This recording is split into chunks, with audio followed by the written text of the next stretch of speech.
everybody, I'm Lynn with Psychic Focus at psychicfocus.blogspot.com, and today I did a collection of questions and I titled the post History's Mysteries, so hopefully you enjoy. So the first question is, it says, there's another more temporary set of devil's footprints, and I had done a reading on devil's footprints earlier, but this was a different set of footprints that were made in the snow. So what this person wanted to know is, what was this all about?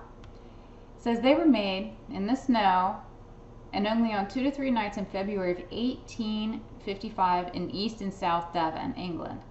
And there's a link to the footprints, and I'll put a picture up on the video too.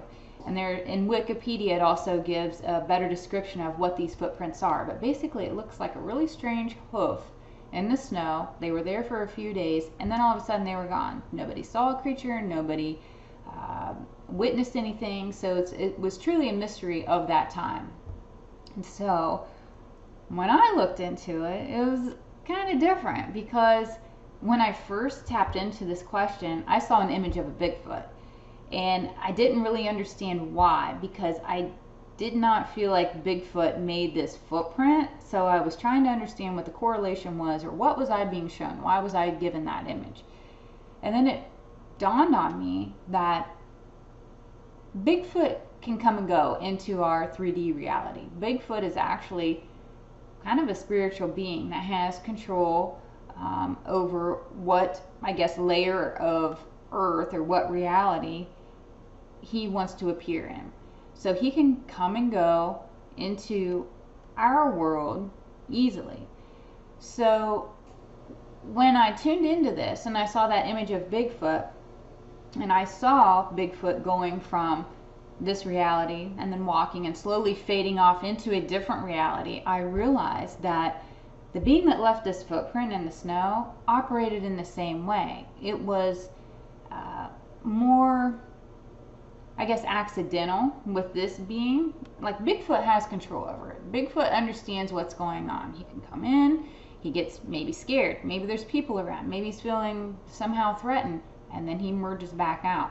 This being, on the other hand, it feels more like an accidental glitch. Like when I saw this being, oddly, okay, so he looked like half man from the waist up, horse from the waist down, but he didn't have 4 legs, he only had 2 legs. So he was bipedal, but a hybrid of a horse human person.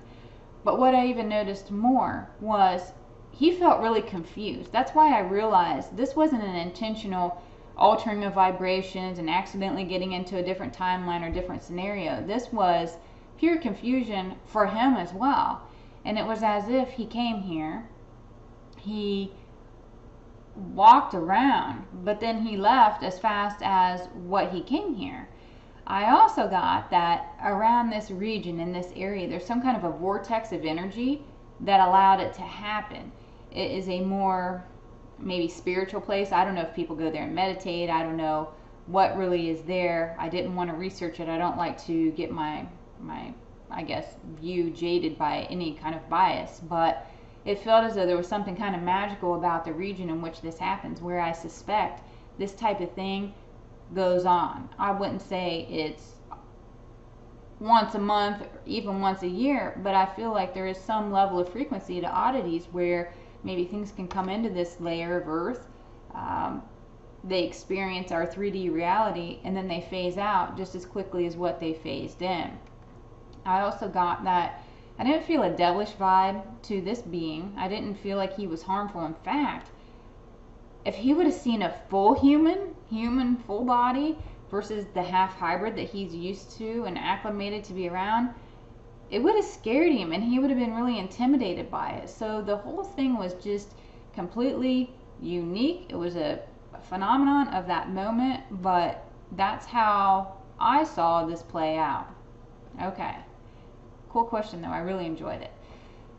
Alright, so then the next thing I pulled says, hi Lynn, does Mammoth Cave in Kentucky go all the way to the hollow earth? It's been rumored that it leads to the hollow earth, and there's a link that talks about it on the blog. It says, if so, can a person, assuming they have a uniform and gear made for the journey, walk all the way to the hollow earth through Mammoth Cave?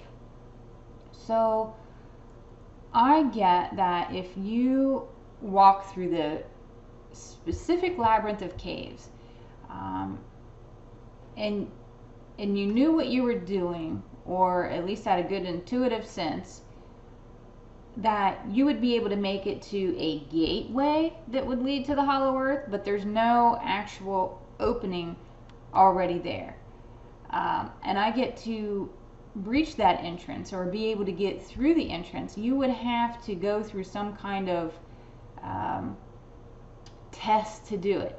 I started getting these Indiana Jones symbols and pictures in my head about how he would have to solve cryptic messages in order to proceed, almost like a game or like a puzzle. But in this specific scenario, what I got was, it kind of looked like this Jenga puzzle, and it was made out of stone, and you had to push and pull certain pieces to get inside. I get the gateway is very protected. Not just anybody can do it. You have to know what you're doing to be able to get there. It's like you needed permission or invited, at least at this specific point of entry, to be able to breach your way through the cave system itself and into the inner earth. Now, I'm not condoning an exploration or anything like that. I mean, I get it would be pretty dangerous. It's miles and miles of caves. It's not something that's going to be done in a few hours, probably not even a few days. I mean, it's pretty intense and it's pretty deep, but it could definitely be a way if you knew how to pass through the gateway to get into the inner earth. Okay.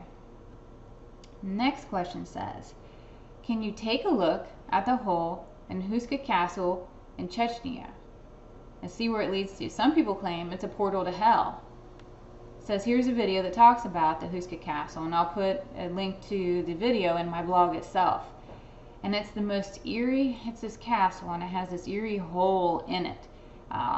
From what I understand, some people believe that the house was intentionally, or the castle was intentionally built on top of this hole for the purpose of whatever it is that they were doing tied to it. They were drawn to that specific area and put a structure on top of it. And so when I looked at this, because I wanted to know, what is this hole? Where did it come from? Has it always been there? Like, what's the story with this hole? And I got that it was a naturally occurring sinkhole that goes several hundred feet deep, and it looks like there's an underground river that runs at the base of it. It's like I saw this water system or waterway at the very base of this hole, but you have to go hundreds of feet deep to be able to get to it. And it was more, I guess it would be kind of like how you would see a water table with a well, but the water is moving, and it felt more like a river, like it is a lot of water at the bottom.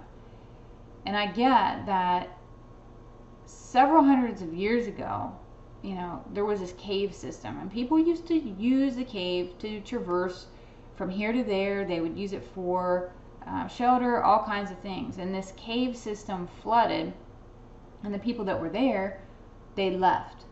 And so this flooded cave is actually what created the underground river. The constant running of water weakened the cave system, and the earth basically sunk above it. Looks more like a drastic, loud crash when it happened. It wasn't even a gradual thing. It felt like the water eroded. All of a sudden you have this weak cave system interiorly, and it collapsed upon itself. The hole itself doesn't feel eerie, but there was a lot of dark magic I got, or some kind of dark activity centered around this hole that created it to become eerie. So it wasn't like some gateway to hell that someone stumbled upon. People used it in a ceremony to create this evil darkness to it. Now, I don't get that there's any darkness still tied to it, because the darkness that resided in that hole felt more tied to the people creating it than it did to the geographic location itself. Now, I'm not saying if you didn't go in the castle and you go around it, you wouldn't sense some kind of residual, just walking through there, but I don't see a being be there, or a being is there, rather.